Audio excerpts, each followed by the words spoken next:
Fala, meninos e meninas, vocês que nos acompanham aí no nosso canal, na nossa lição dos Adoles. Voltamos aí, né? Você me acompanhou na última lição e aí estamos juntos agora na lição de número 8, né? Qual o título? Teste de humildade, né? Voltamos à história.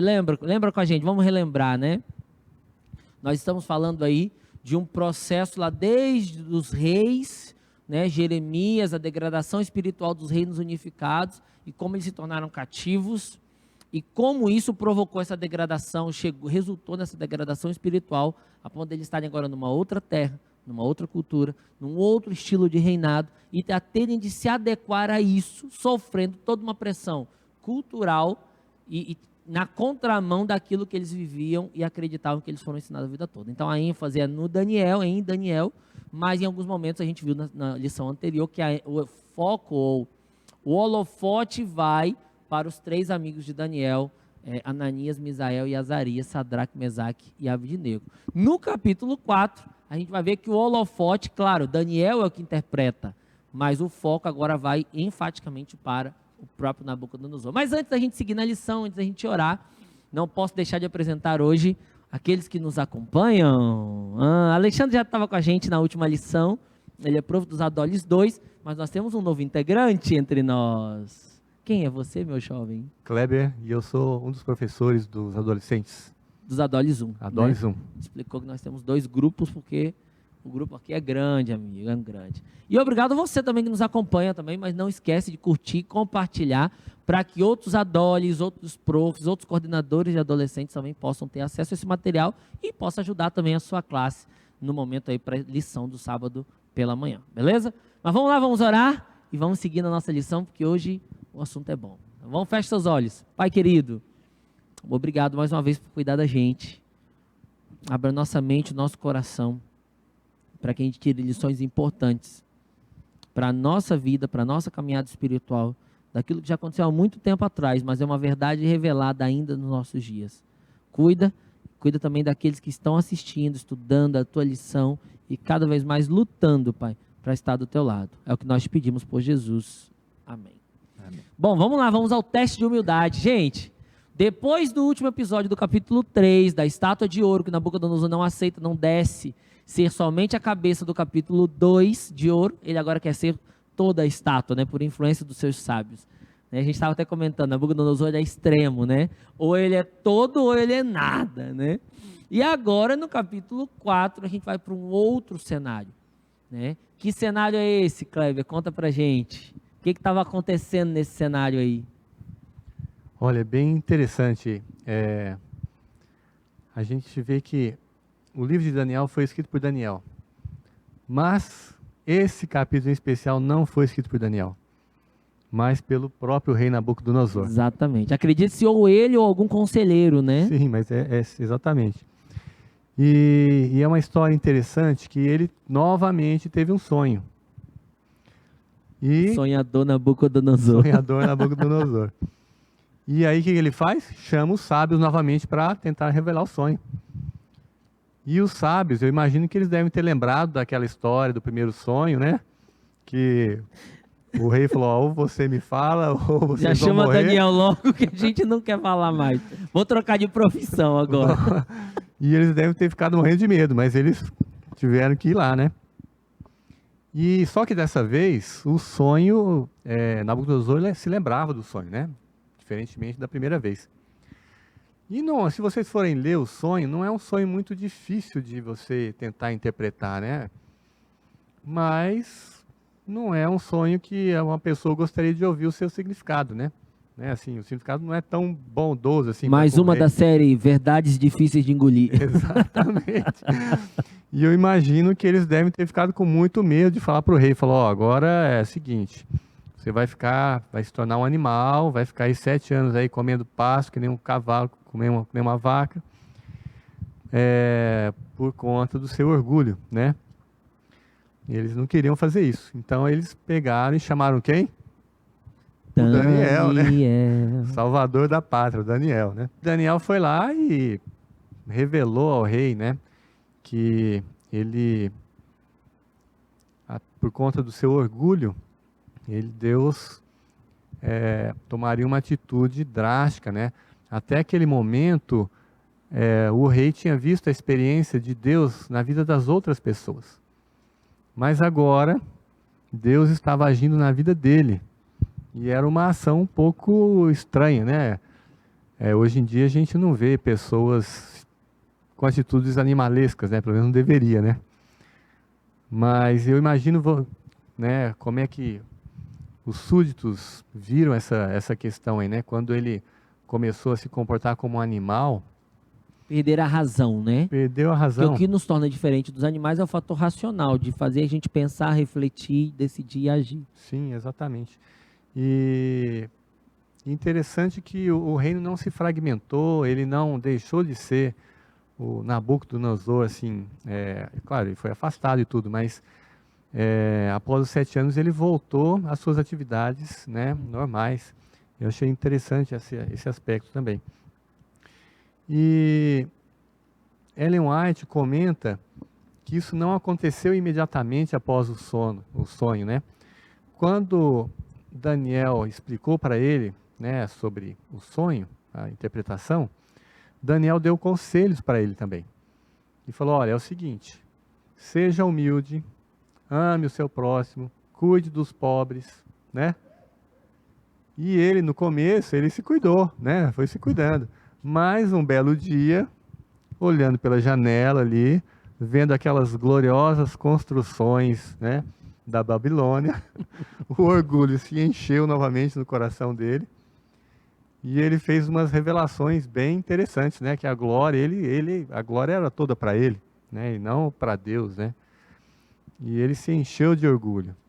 E naquele mesmo dia, Deus falou com ele, né? Quer comentar essa parte Tudo aí, começa, pastor? aí tudo começa, né? Alexandre, vamos lá. A gente já viu um pouquinho aí a gente já está no capítulo 4, né? Faltam o 5 e o 6 para fechar a ênfase histórica, né? Mas o que a gente consegue tirar dessa experiência que Nabucodonosor tinha com Deus ao longo desses 4 capítulos que a gente já estudou?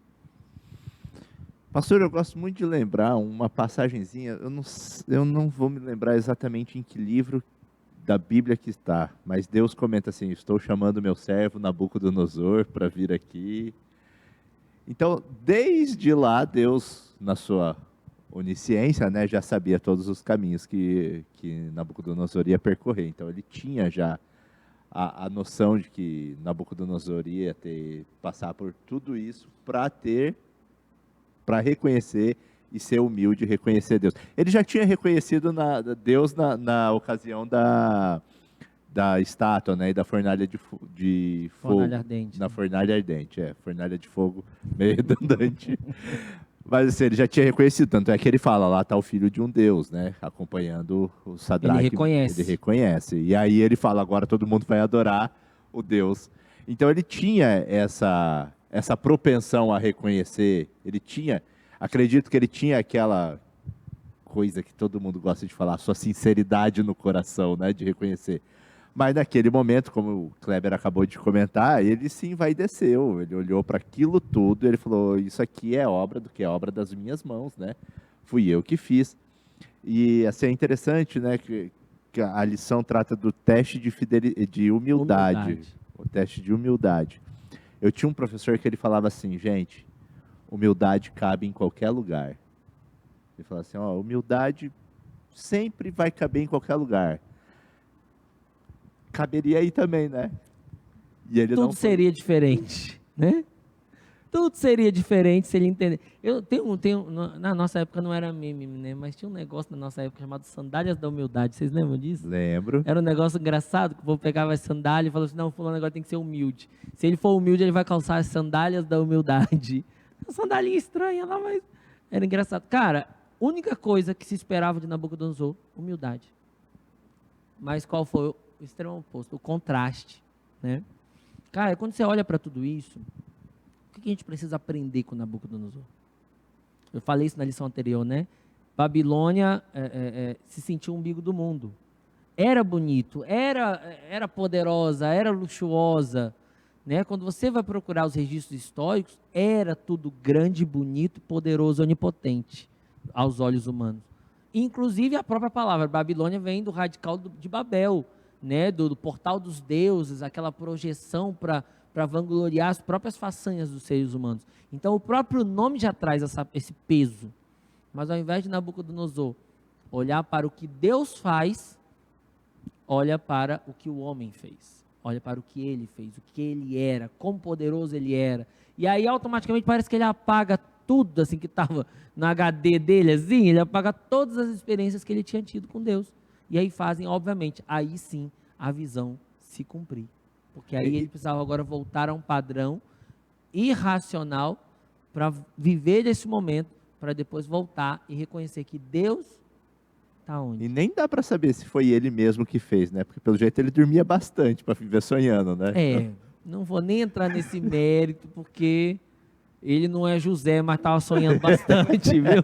Não vou nem entrar nesse mérito, mas o bichinho... Mas, gente, eu gosto muito dessa ideia do sonho também, porque ela enfatiza a forma como Deus falava, certo? Claro que a gente hoje não pode cair no senso comum de normatizar isso, né? Porque hoje a gente entende num processo hoje que o sonho pode ser reflexo de uma série de coisas. Hoje, não estou descaracterizando o do tempo bíblico, porque você entende os elementos todos aqui, o próprio Deus explicando. Mas a gente tem que tomar muito cuidado nesse sentido de hoje em dia. Mas vai, doutor Kleber, ou melhor, Kleber, contribua, meu amigo.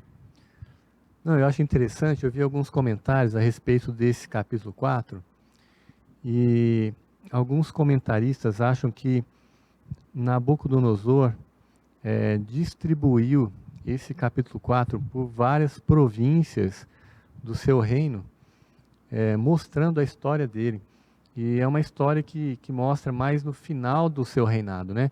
Então é um capítulo que ele não age com violência, não manda matar ninguém, né? A gente vê que ele já está mais equilibrado. E é interessante que após ele se recobrar, né, seu entendimento, após esses 7 anos, ele passa a ter um reino melhor, né, uma fase melhor que a primeira fase, a qual ele havia vivido, né, naquela época em que ele fez a estátua de ouro e tal. Então a gente vê o amadurecimento, né, que aconteceu na vida dele ali, nessa ocasião. Exatamente, isso é uma parte muito bacana. Ele já é um outro Nabucodonosor, certo? Por quê? Precisou apanhar. Gente, e esse é o processo de maturidade. Eu sempre falo, altos e baixos são as experiências que nos amadurecem. Sim, é o reconhecimento de que há um Deus superior, né, a nós, e de que nós somos dependentes dele. Esse é o segredo do sucesso. E é interessante no verso 34 do capítulo 4, que ele diz assim: mas ao fim daqueles dias, que dias? Daqueles 7 anos, né, que ele ficou ali pastando como os animais, né? Eu, Nabucodonosor, levantei os olhos ao céu, tornou-me a vir o entendimento, e eu bendisse o Altíssimo, e louvei e glorifiquei ao que vive para sempre, cujo domínio é sempiterno, e cujo reino é de geração em geração. Olha só, então quer dizer, está mostrando que ele reconhece a superioridade de Deus, né? E que é de geração em geração, então quer dizer, ele ia passar, mas Deus ia continuar perpetuamente. Eu acho que uma lição muito bacana que a gente precisa tirar é que Deus está de olho em tudo. Se está lá, é porque Ele deixou. Exatamente. Se tirou, é porque Ele tira. Ele está Às no vezes a gente comando. quer tanto defender algumas coisas que a gente perde amigo, a gente perde familiar, a gente discute uma série de coisas por questões desnecessárias. Porque Deus, se Deus permite, é porque Ele está no controle de tudo. Ele sabe. Agora, o que Nabucodonosor precisava entender era quem era Deus para ele. E para isso ele precisava ser humilde. Se colocar no lugar dele, para colocar Deus no lugar que era que era do próprio Deus. Né? Que lição poderosa. Então, gente, fica aí a grande lição para este momento aí, né? Não adianta ter, ser ou fazer. O que realmente importa na caminhada espiritual é você entender aonde você está e aonde Deus precisa ser colocado, certo? O teste de humildade que Nabucodonosor passou, né? É o que eu e você passamos hoje. Quem somos nós e quem é Deus na nossa vida?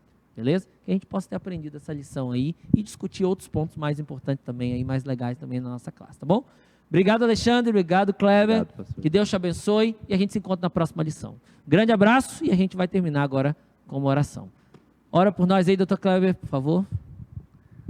Querido Pai, obrigado, Senhor, por essa história que nos mostra que o Senhor está no controle da história. Que nós tenhamos o coração humilde, que reconheçamos que o Senhor é soberano sobre a nossa vida e que entreguemos nosso coração nas Tuas mãos, para que o Senhor transforme, nos purifique, nos dê um coração humilde e que nós aceitemos a Sua correção. Abençoe as pessoas que estão nos assistindo, que elas tenham suas vidas transformadas e que sejamos mais parecidos com Cristo. Em nome dele nós pedimos. Amém. Amém. Valeu, tchau, tchau.